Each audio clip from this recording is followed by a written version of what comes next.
Hello, everybody, and welcome back to Jenny from the Chopping Block. And today we have a very special guest and friend of mine um, from the Tony Robbins community, somebody I look up to. And honestly, I just want to know more about what you do and how you're healing people. So I wanted to start with, um, basically your company that you've created. I saw to heal your mind. It's Life Healing Academy and how it started and what got you into this space. Yeah, sure. First of all, healing is really like my biggest passion in life. And I'm privileged and very grateful that I found my real life purpose. Mm-hmm. Because before I started with all this, I used to be a corporate lady, running from one meeting to another meeting, running from one country to another country for customer visits, and then selling. Selling was my core business in major corporations. But then, like many people, life starts throwing stones at you and you need to catch them one by one. So back in 2007, I went through a process like this in my personal life and in my business life, and also with the health challenges of my father. So I didn't know anything about healing back then. I didn't have any connections with the spiritual world. And I need to be careful with this, by the way. I want to open a separate part with this spiritual thing because I'm a European. I recently moved to US. And if I talk about spirituality, even the word spiritual in US, that is completely understood differently. And I learned that when I came here because I didn't know that people saw it like that. So I don't know your experience, but for us back in Europe, spirituality means that you are getting connected to your essence, your higher self, higher being. And you can do this with multiple ways. Like you can do meditations, you can do yoga, you can do just having self care with candles or with, the senses. And all these kind of things makes a connection with your higher self. And I'm able to channel messages. I can get connected very highly, let's say. That's why I always have to keep myself grounded. And that's how I started with channeling messages, automatic writing, and then that led me to heal my father, which we can talk later. So when I came to US, actually my first experience was with a lovely friend. Now it's a friend from Tony Robbins circle. When I mentioned to him what I was doing, he was immediately like, "Are you religious?" I said, "What has it got to do with that?" He said, "Yeah, you say spiritual." I said, "Oh, is that the definition of spiritual here? Because I never thought that spirituality equals religion." And then he was trying to explain to me, and I was explaining him that it has nothing to do with that. It's like getting connected to your higher self, higher being. And he was surprised. He always thought that spirituality equals religion and that you are religious. That's why you are spiritual. I thought he's the only one thinking like that. But over the years, I started meeting with people. And when they started hearing me talking about spiritual, they were like, "Okay, are you religious? Which church and which this, which that?" I'm like, "Excuse me, what has it got to do with this?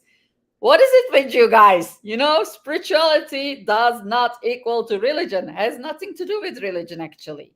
You can make it as religious as possible or as less religious as possible, but definitely it doesn't mean that it's something to do with religion. It's something to do with your own essence, being you and getting connected to your being, like being one with people, one with yourself, with your higher self. So that's what I want to mark from the beginning, because I don't want to let people think that I'm talking about religion here, because I'm not. Okay. So So we're here. that's the first thing I wanted to say, because more I speak about these kind of things, the more I get such kind of replies or comments, and each time I'm like getting very surprised and try to explain people that no, it has nothing to do with that. And in today's world, everybody is almost meditating or trying to figure out how they can meditate or how they can calm their mind, get rid of their stress, and then they are recommended to start meditating. So that's something that the whole world is busy. You don't have to be a guru, you don't have to be a Zen master, you don't have to be a holy person.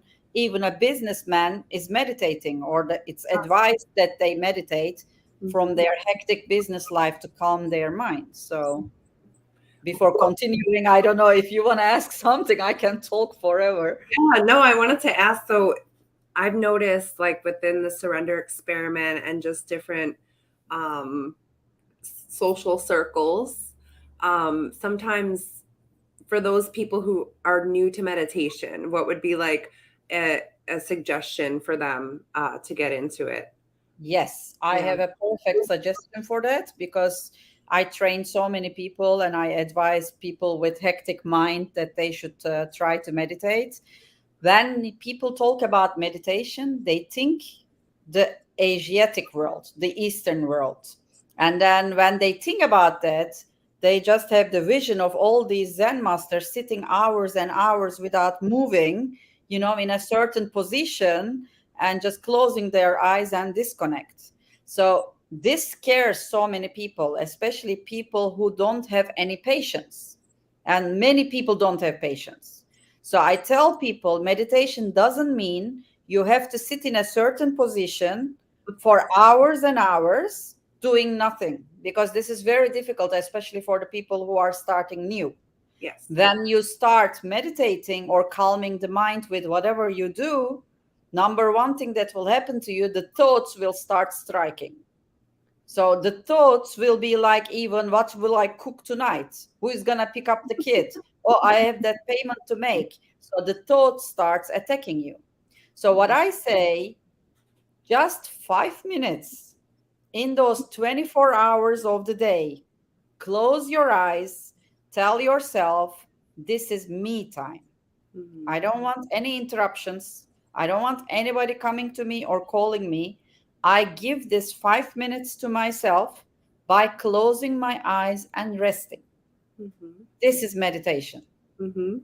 Giving yourself that 5 minutes of your time, of your daily life, Mhm. and getting disconnected from TV, from media, from the phone, from outside world, just to give yourself that 5 minutes of tranquility.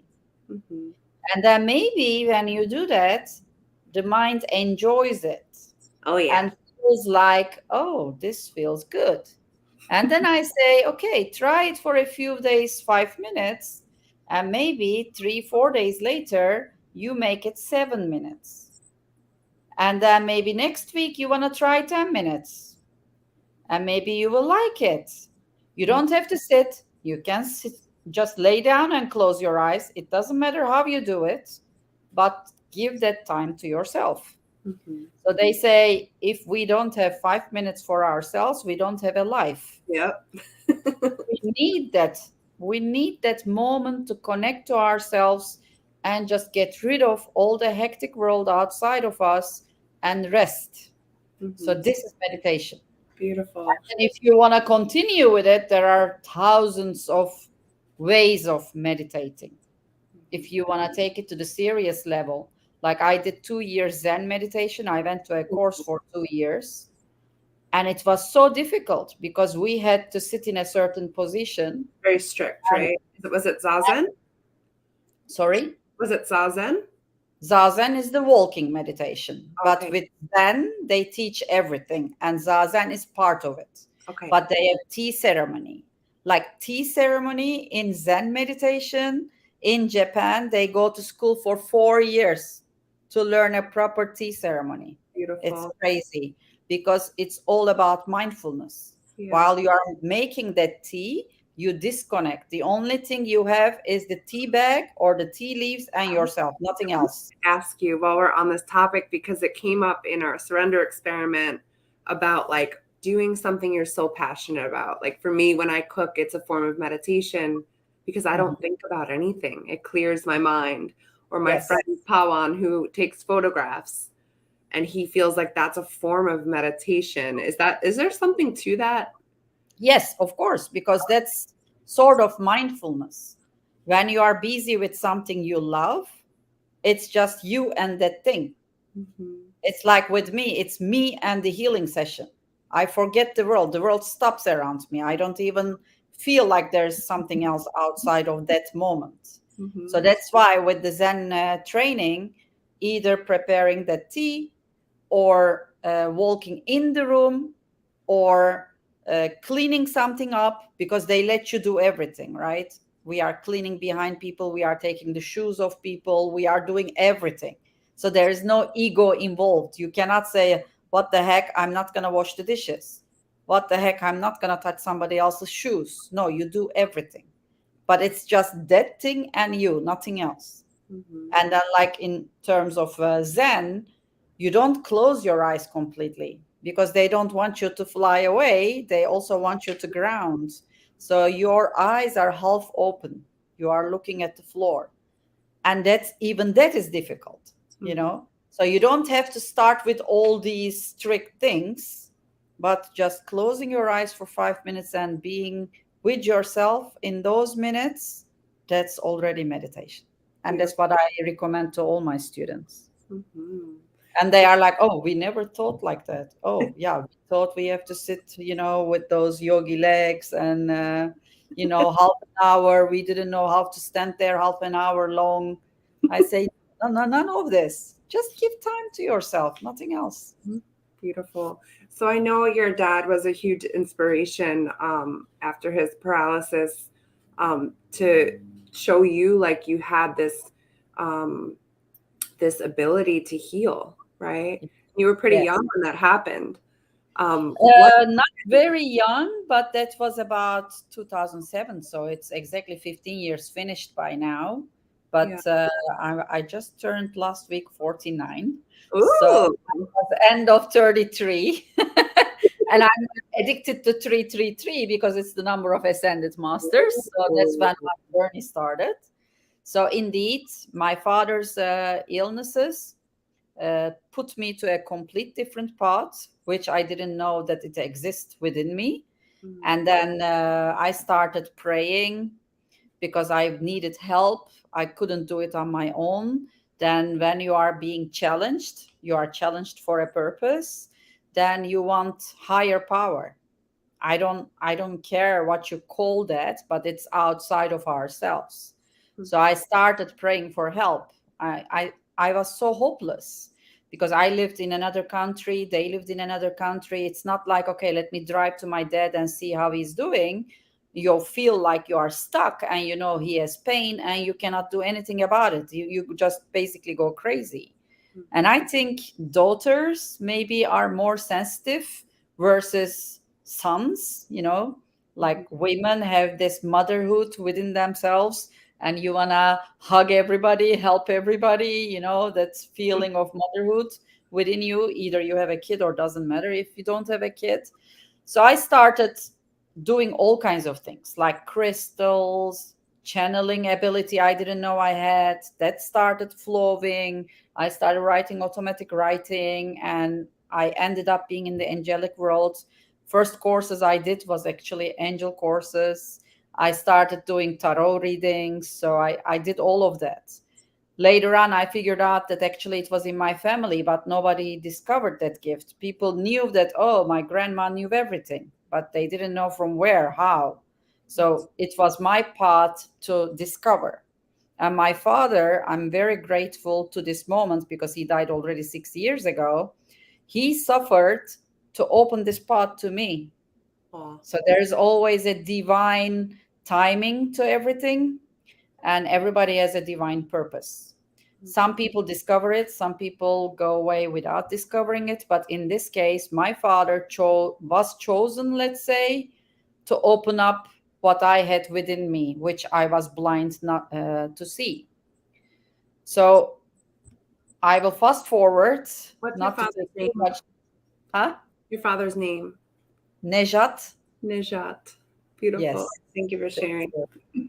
I even wrote a book about it, which is published 2 years ago in my native country.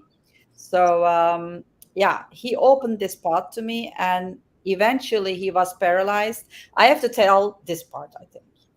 So, I knew that he has a lot of pain. And whenever I spoke to my mom on the phone, which was on daily basis, I could hear his pain behind. Oh, And one day I said, okay, mom, hang up the phone. I'm going to do something. So it was like some kind of inner strength that came to me at that moment. And I didn't have a clue what I would do. So my mom hanged up the did phone. you have the intention like distant healing, or you just, or So like it was my ever first distance healing, which I didn't know I'm doing any healing or any distance healing at the time. maybe you So thought it was praying, or right? I just closed my eyes. I grabbed my favorite crystals. I started praying. I said, God, send me your angels because I need help here. I want to do something for my father. Then I used my visualization power, which I also didn't know exist at the time until that time. I was busy with crystal light, everything coming over my father. I knew how my father laid in front of me on my invisible table. Like I knew where the head is, where the legs are, where the arms are. And I was just doing all kinds of things like with Swarovski crystals in my vision and all kinds of things, crazy stuff. Then my mom called. She said, "What are you doing?" I said, "Why?" She said, "Your father's pain stopped."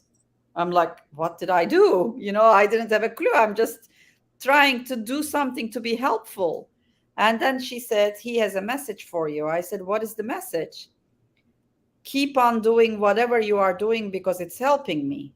Oh, And that gave me so much encouragement. hmm, And then months passed. I tried to discover what is going on with me, searching on internet, all this spiritual stuff going on, nothing to do with religion. I have to underline that.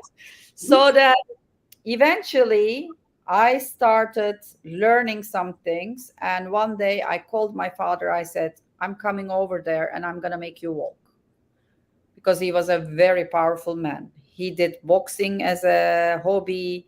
He did rock and roll competitions as a hobby. So he did everything with his legs. oh And wow, now he was in diapers and not being able to walk. And as a kid or teenager or mature woman, I never saw him sick. Not even one time I saw him laying with cold or flu or nothing. So that was really extra painful for me. So again, something happened. I don't know what. I said, "I'm coming over there and I'm going to make you walk." My whole family was pissed. They said, "Why are you giving him false hope?" I said, "Because I'm going to make him walk." So I flew to Turkey. They were living in Turkey. And then I started working with my father like 7 days straight, day and night. First day, nothing happened. Second day, nothing happened. Third day, I start getting nervous. Nothing is changing. Nothing is happening. And then I started talking to God. I said, I gave him a promise. If we give promise to each other, we always keep it. Don't embarrass me, please. I need some attention and support here. I don't know what I'm doing. I just need help. So fourth day, nothing. Fifth day, nothing. Sixth day, nothing. And seventh day, I need to go back because I have my corporate job. I have a small child and all that. On the seventh day in the morning, my father tried to get up from bed. Everybody shocked. Tried to feel the floor with his toes because he has been laying. And we are like on alert.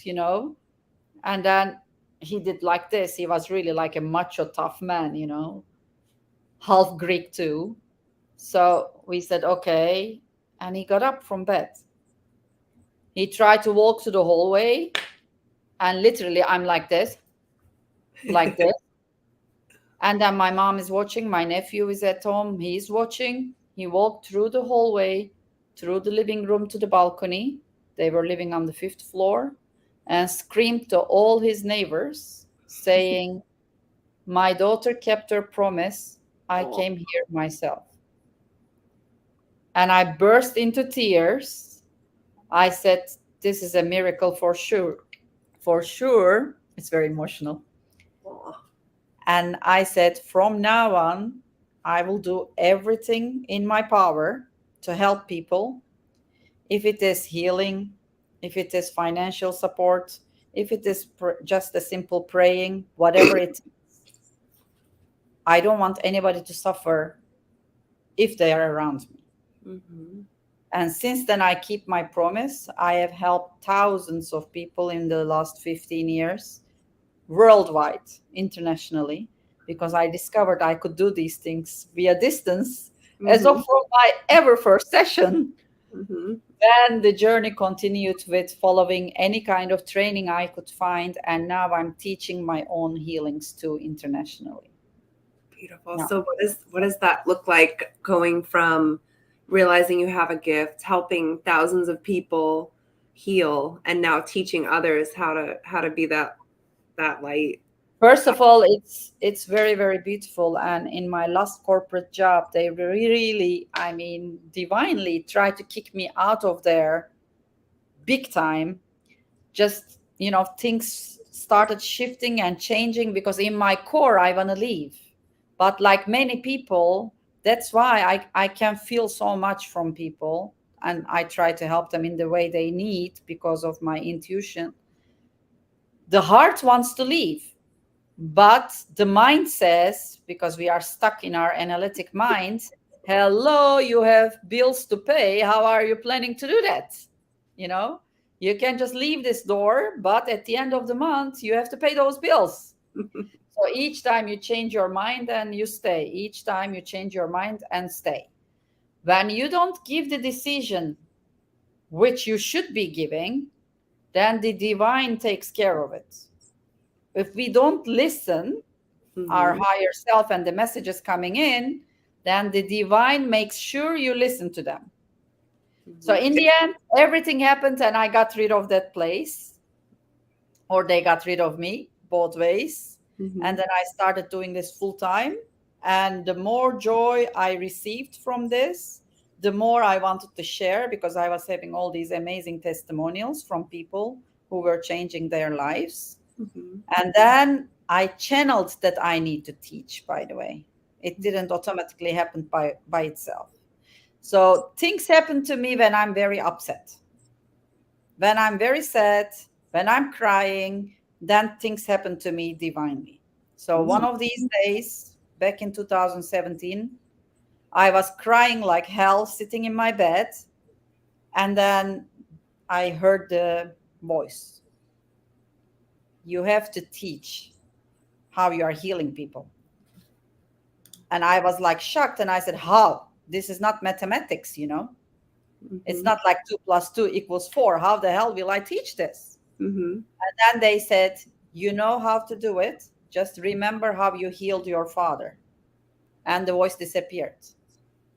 And I wiped off my face and I was like, okay, and now what? Then I rewinded and went to the source, which started it all.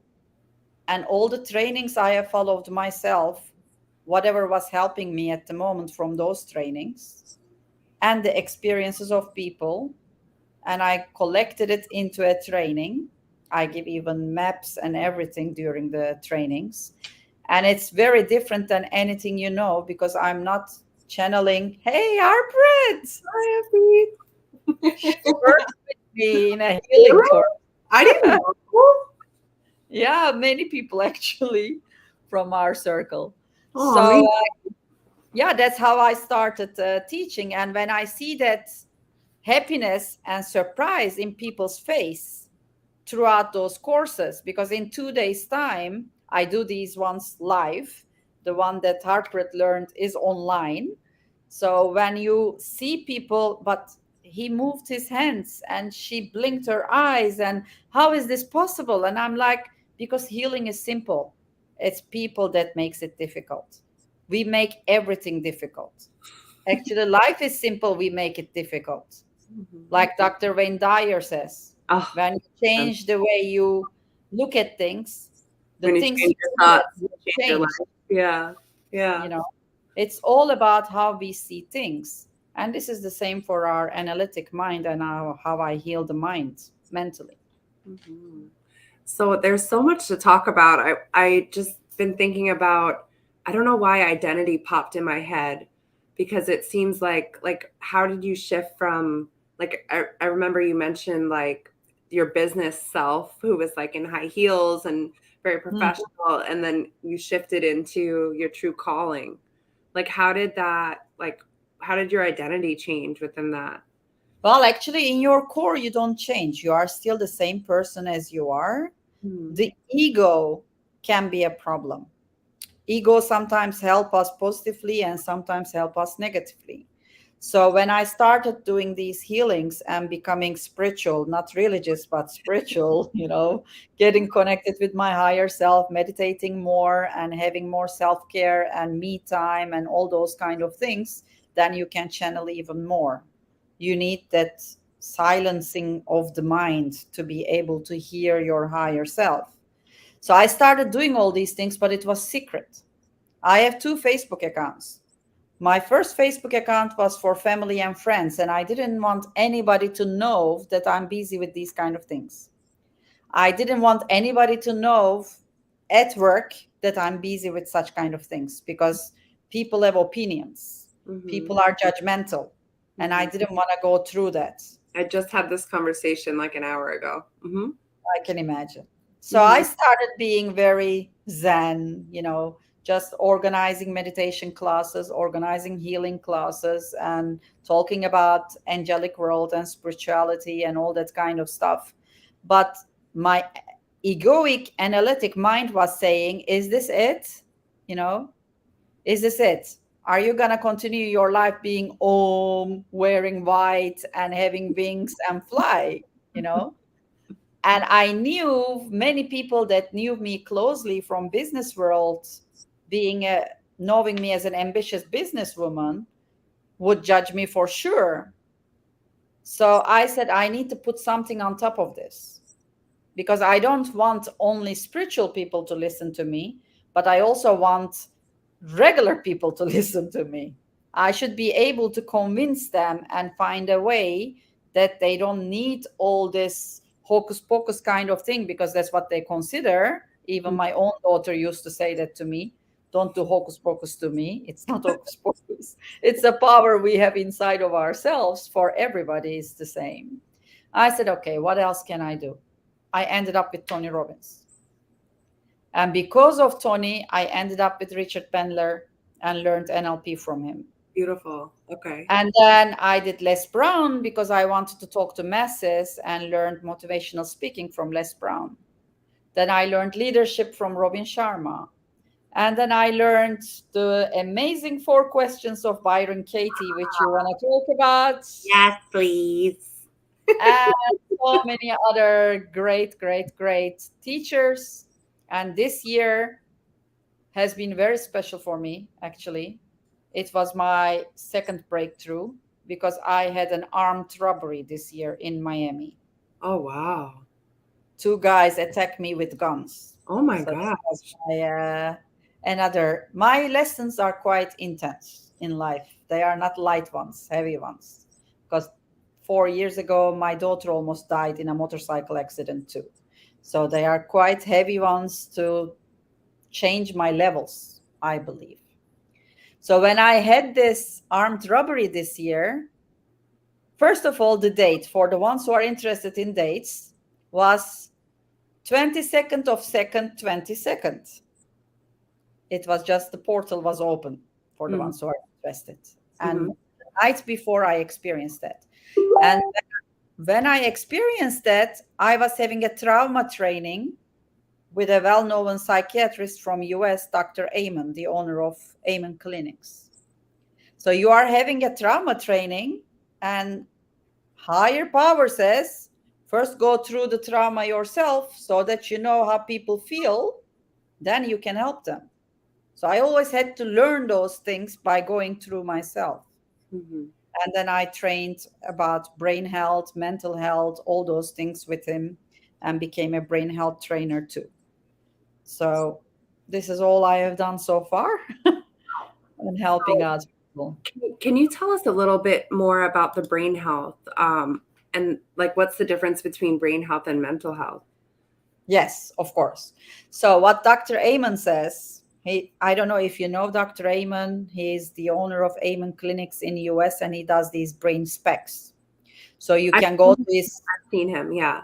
yeah, you can go to his clinics, and they do some kind of brain scan. I saw him with the Kardashians actually on Instagram. Yes, so he's a celebrity psychiatrist, actually. So many people go to him. So I'm yeah, privileged to have trained with him too. But he's in his 70s and he has been a psychiatrist more than 50 years. So Wow. he knows what he's talking about. Yeah. And what he said in the beginning, that when he started psychiatric trainings, they told them that here is the Xanax, just give it to people and that will help. So over time, when he started, of course, as a young psychiatrist, he did everything by the book. But then he discovered the holistic approach of everything. So that's why I connected with him, because I'm not a doctor, I'm not a medical doctor. But when I was listening to him and training with him, I have seen how important holistic approach is in healing mental mind or emotional problems or psychiatric problems. So in this brain health training, he talks about our brain and how inside is working. So the frontal lobe, the prefrontal cortex, amygdala, all those things. And how we can shift that with the way we live, with the way we eat, with Ooh. the way we use supplements. So it's a whole combination. And what surprised me the most, again, your favorite topic, I was mind blown when he started talking about Byron Katie. I said, Mm. no way, because I trained with Byron Katie in 2019 in Amsterdam. And until that time, I didn't know much about Byron Katie. I trained with her, and then I started hearing it from Tony Robbins because he talks about the 4 questions. Hmm. And then this year, I trained with Dr. Amen, and they were literally using those 4 questions because they're also friends with Byron Katie. So this lady also knows what she's doing. And I don't know if you know the story of Byron Katie, but she was a very depressed woman. So she was going through a very heavy, severe depression, Yeah. and she didn't even want to get out of bed. Yeah. That's how she was spending her days, just all day locking herself in her bedroom, staying in bed, didn't want to do anything else, didn't want to see anybody. That's how she was living. And if you guys ever watch her YouTube videos or Instagram or whatsoever, she's like a Zen master. Hmm. She's so soft. She's so gentle. If you listen to her 5 minutes, you fall asleep in a, you know, because she comforts you so much with the voice, with the tone of her voice. You're like, oh, okay, take me wherever you are going, that's how you become. But Mhm. people don't come to a certain place with the easy path. Yeah. All the big teachers that we know, they are the ones with the biggest challenges in life. Hmm. So that was her challenge back at the time. Yeah. Until one day she collapsed in the bathroom crying, God help me, whatever way. And then she discovered asking these questions to herself with the So way she feels. yeah, so the questions came up just talking about, I was thinking of different ways to help with thoughts that come into our mind, especially with the surrender experiment with Michael Singer. He talks about this voice in our head, and sometimes it's not always positive. Mhm. For me, I Most use of the time, not. what most of the time, Most of right? the time, not, Our yeah. survival brain is trying to keep us alive. Mhm. So I thought it was a good, like, I guess, tip or tool to use. Like for me, I did like Jen Sincero, she has Badass Habits, the book. And Uh-huh. with Yeah. that group, instead of building a new habit at that point in my life, I was having a huge like fight or flight experience with anxiety, like through that Mhm. whole time, right? So part of the part of the process for me to fight that was to journal out, like, when I felt it, what was happening in that moment, is it true, Mhm. so I think that work really helps. That's called, yeah, that's indeed called the work, and Yeah. it's based on 4 questions. So Mhm. whatever you think, you ask your mind, is this true or false? Mhm. That's the first question. And then most likely the mind will say, yes, it is true. Especially in Second, the thick of it. second question is, are you sure it is true? Sometimes you might change your mind with this question. You say, well, when you give a second thought, maybe it's not. So that's like 50-50. And then the third one is, who do you become when you believe this thought? I have anxiety, I feel depressed, I feel stressed, and I can be a very nasty person and full of anger, revenge, or whatsoever. And then the fourth question is, who would you be without this thought? Normally, I'm a very calm person, I'm a happy person, I entertain people, all those things. And then the last exercise is the turnarounds. Like Jenny says, I'm a very annoying person. If I believe this thought, I will be feeling all kinds of things. But if I tell myself, I'm a very annoying person, not Jenny is saying this, but I'm telling it to myself. And then you start digging into that. Let me give you an example of one of the sessions she did on stage that really blew my mind. Because I was thinking, I'm new to the work. When I attended to the course, I said 4 questions. How long can it take? Half an hour, you are done, you are finished. That session took 2.5 hours. I couldn't believe it that it was 2.5 hours. Bye, Harpreet. Hi, Happy. So this was a gay guy whose boyfriend had cancer about to die. And this guy was really pissed at the boyfriend, saying that he doesn't eat healthy, he's smoking, and he has junk food and this and that, just complaining, complaining, complaining. And then she was listening with all this Zen mood. And then she all of a sudden said, "You are selfish." The guy was like shocked. He said, "How come?" Completely the opposite. I'm thinking about him. She said, "No, you are thinking about yourself." And he was like, "No, I'm not." She said, "Because when he dies," it was obvious that the gentleman will die, by the way. When he dies, you are scared that you will be left alone. You are thinking about yourself, not about him. She said, "Just let him enjoy every chocolate he eats, Aw. every drink he takes, Mm-hmm. and then I will take you to a scenery visualization exercise to his funeral." The guy is crying like a baby. She said, "Let's watch him. You are putting him in the ground. You are feeling, you are so blessed spending all these years together, all those beautiful moments.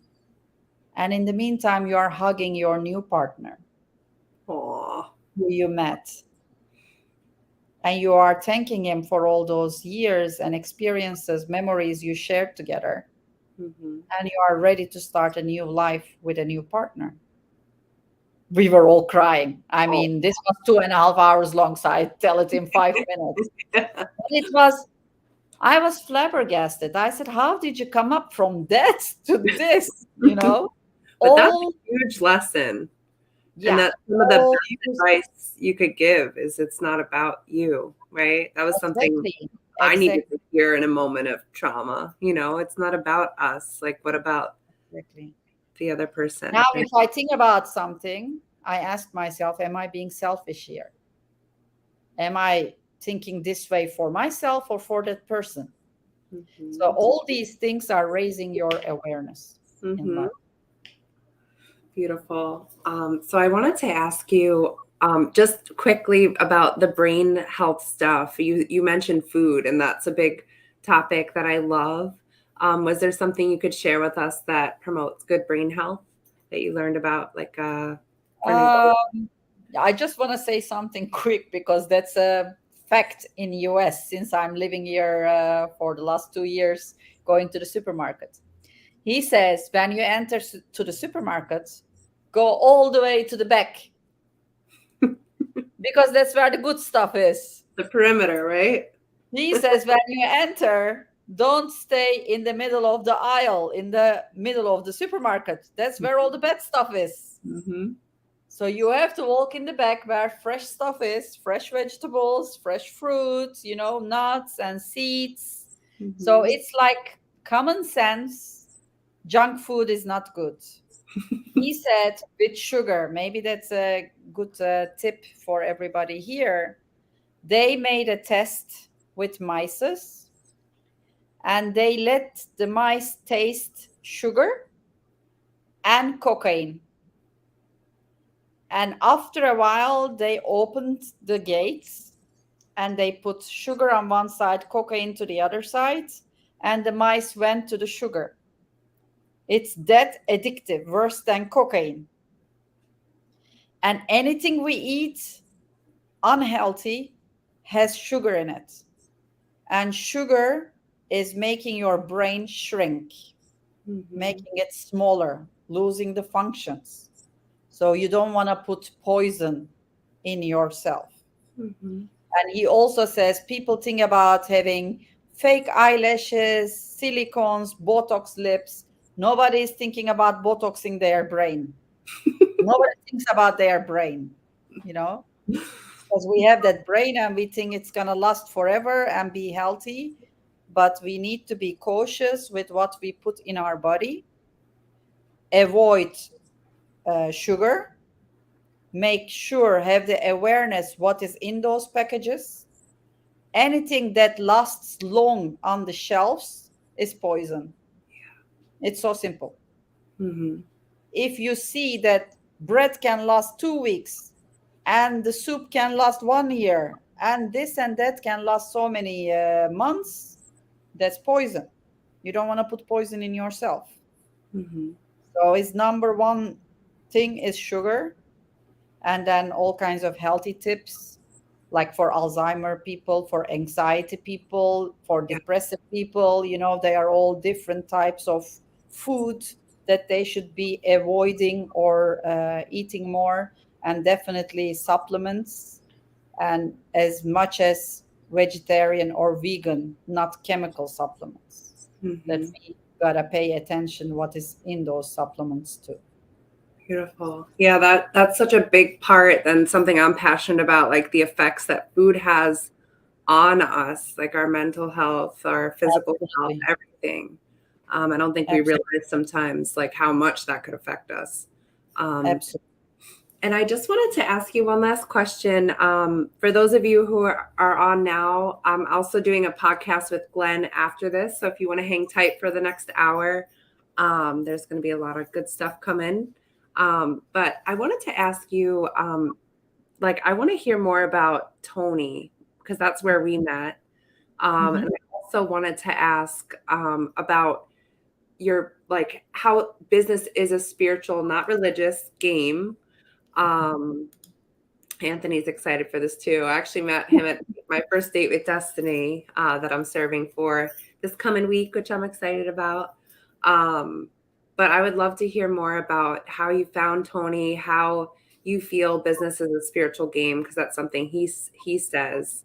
And Yes, I think it would help serve the surrender experiment community too, because when I feel like when Michael Singer surrendered and all these crazy things were happening to him business wise. I just want to hear your insight on that theory. actually, how I ended up with Tony was the moment that I was swapping from corporate to my own business. And one of my girlfriends who did all his programs from US, I saw her at Date with Destiny, and I didn't have a clue back then who is Tony Robbins, what is Date with Destiny. So I said, what are you doing? Because she was preparing these big posters that we did. And then she told me, I said, do you recommend him? I don't know who he is. And she said, this was the best investment I did in my life for myself. That was a big statement. And then another person that I knew from London that I did an angel course with him, he had 7 times brain injury. He was partially handicapped. After Tony's events, he started sporting and published his book. And I saw his process, progress, everything, knowing him for years and years. I said, okay, do you recommend him? He said, absolutely yes. So that's how I ended up with Tony's first event. Mhm. And with spiritual game, we are as a whole being, mind and soul. It's not only the mind. It's mind, heart, soul set, as Robin Sharma would call it. If we have only the mindset, but not the soul set, not the heart set, you are left out. It's not enough, because you cannot have one wheel that drives the car. You need 4 wheels to drive the car. And these are the other wheels. What happened to me as a last thing, after my own date with destiny, after spending so much money, I thought to myself, okay, this is not a joke anymore. You don't just spill money, you invest. Mhm. And when you have limited money, limited budget coming from Europe and doing all that here, that cost me back at the time a lot of investment. So back then I wrote my goals. My 3 years goals. Number one was within 3 years, I will move to Miami. Within 3 years, I'm going to publish my book and see it in the bookstores. And I'm going to invest in a small property in my native city. You might say, yeah, but you had the money. No, it was nothing to do with that. I mean, with like even the simple thing, the apartments that I bought. Many times I wanted to buy, many times I went, it never happened. The minute I put that in my mind and believed it with my heart, that's how I teach my students as well. I say, if this and this doesn't speak the same language, you cannot do it. You need to align with it. You need to believe and speak the same language as your heart. Mhm. And this is what I did after Tony's event. Be in flow state, believing in my core that it's going to happen. Within the same deadlines that I put at Date with Destiny, I moved to Miami. My book is in the bookstores, and I bought that property too. Woohoo! It's all about spiritual game, not religious, spiritual. You gotta feel it. You gotta believe in your heart that it's gonna happen. Not Beautiful. only knowing everything, as Tony would say, knowledge by itself is not enough. Knowledge is potential power. You need to execute Mm-hmm. and then use all your higher self, higher power, your heart set, everything together. And then there's nothing you cannot succeed. Beautiful. All right, my love. Well, sister to sister, I just want to thank you for coming on and sharing your light with us. I can't wait to rewatch. I always hear something a little bit different. And how could people find you? What's the offering that you have with your academy? Yeah, they can check my website, which is called Life Healing Academy, lifehealingacademy.com. They can find me on Instagram. They can find me on Facebook as Fusan Rynart, as it writes on my name. And then they can just have a free call with me. I can guide them on the phone. And then we see what else we can do together with them on emotional level, mental level, self-confidence level. All those things are my passion. Gorgeous. I love you and I thank you. And I Thank will you talk so to you. much. Thanks for listening, guys. Thank you. Thank you, Take guys. care of yourself. Bye Bye. bye.